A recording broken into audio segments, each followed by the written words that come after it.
This channel does not promote any violent, harmful, or illegal activities. All content provided by this channel is meant for an educational purpose only. Cost কে cost দিয়েই beat করো with Great Eastern Trading companies cost to cost offer. Cost to cost মানে সমস্ত top ব্র্যান্ডের TV, fridge, AC, washing machine একদম cost প্রাইসে, সাথে 0% down payment, 2 EMIs off আর 36 মান্থস EMI। সিরিয়াসলি? হ্যাঁ, সঙ্গে 26,000 টাকা অবধি ক্যাশব্যাকও। রিপাবলিক ডে শপিং এর পারফেক্ট টাইম এটাই boss. Great Eastern, we serve you the best. কমিশনের নির্দেশ মেনে তৃণমূল বিধায়ক মনিরুল ইসলামের বিরুদ্ধে এখনো এফআইআর করেনি প্রশাসন। বিডিও অফিসের তাণ্ডবে মনিরুলের বিরুদ্ধে এফআইআর করল বিজেপি।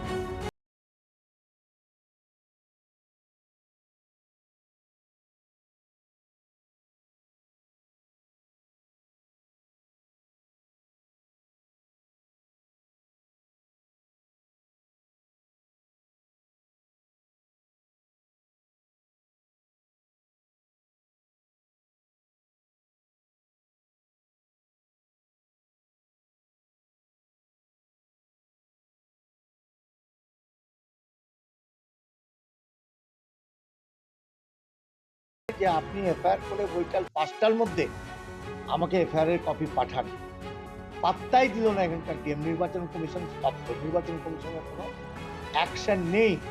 কেন নেই জানি না। সাধারণ মানুষের মধ্যে প্রশ্ন, এখানে কি নির্বাচন কমিশন তাহলে কি শুধু যা বলেছিল তা কি শুধু কথার কথাই বলেছিল, কাজে করুন?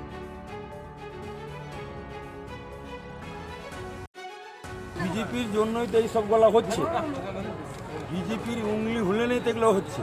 বিজেপির ওপরে যে বিজেপি এফআইআরটা কিসের জন্য করলো, কোন আইনে করলো আমিও তার আইনের মাধ্যমে জবাব দেবো।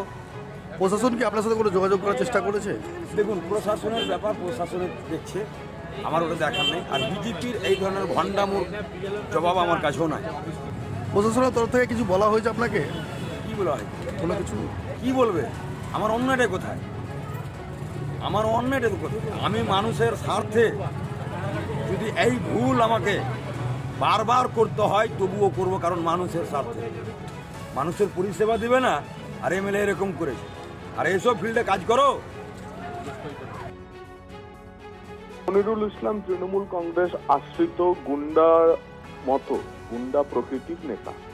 এসআইআর নিয়ে সুপ্রিম কোর্টে এখানকার শাসক দল মামলা করলেও তাতে কোনো স্থগিতাদেশ নেই। সুষ্ঠুভাবে এসআইআর প্রক্রিয়া শেষ করতেই সুপ্রিম কোর্ট নির্দেশ দিয়েছে।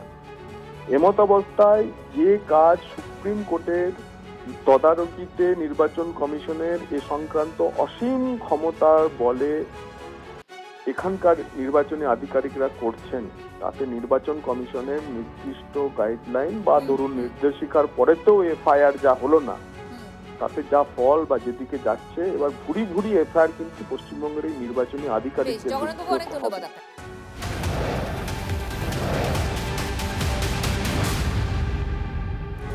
এদিকে ফারাক্কার তৃণমূল বিধায়ক মনিরুল ইসলামের বিরুদ্ধে বিস্ফোরক অভিযোগ শুভেন্দু অধিকারী। নিষিদ্ধ সংগঠন পিএফআই এর মঞ্চে বক্তব্য রেখেছিলেন মনিরুল। বিস্ফোরক অভিযোগ বিরোধী দলনেতার। মনিরুলকে ছেড়ে রাখলে ভোট রক্তাক্ত হবে দাবি শুভেন্দু অধিকারী। আইপ্যাকের লিখে দেওয়া চিঠিকে গ্রহণ করে কেন এদেরকে ছেড়ে দেওয়া? এই মনিরুলের ব্যাক হিস্ট্রি অত্যন্ত খারাপ।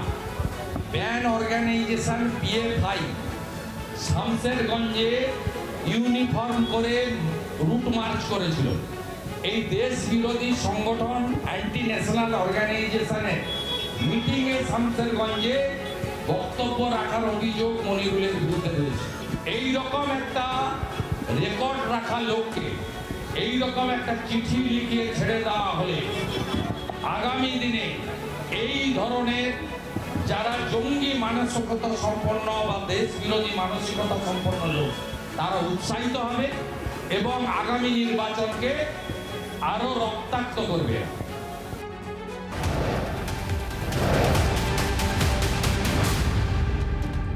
আজ জাতীয় ভোটার দিবস। দেশবাসীকে ভোটার দিবসের শুভেচ্ছা প্রধানমন্ত্রী। গণতন্ত্রকে শক্তিশালী করার কাজ করছে নির্বাচন কমিশন। গণতন্ত্রে ভোটাধিকার গুরুত্বপূর্ণ দায়িত্ব। ভোটদান আমাদের সাংবিধানিক পবিত্র অধিকার। উন্নয়নের ভাগ্য বিধাতা হলেন ভোটাররাই। শুভেচ্ছা জানিয়ে পোস্ট করলেন প্রধানমন্ত্রী নরেন্দ্র মোদী।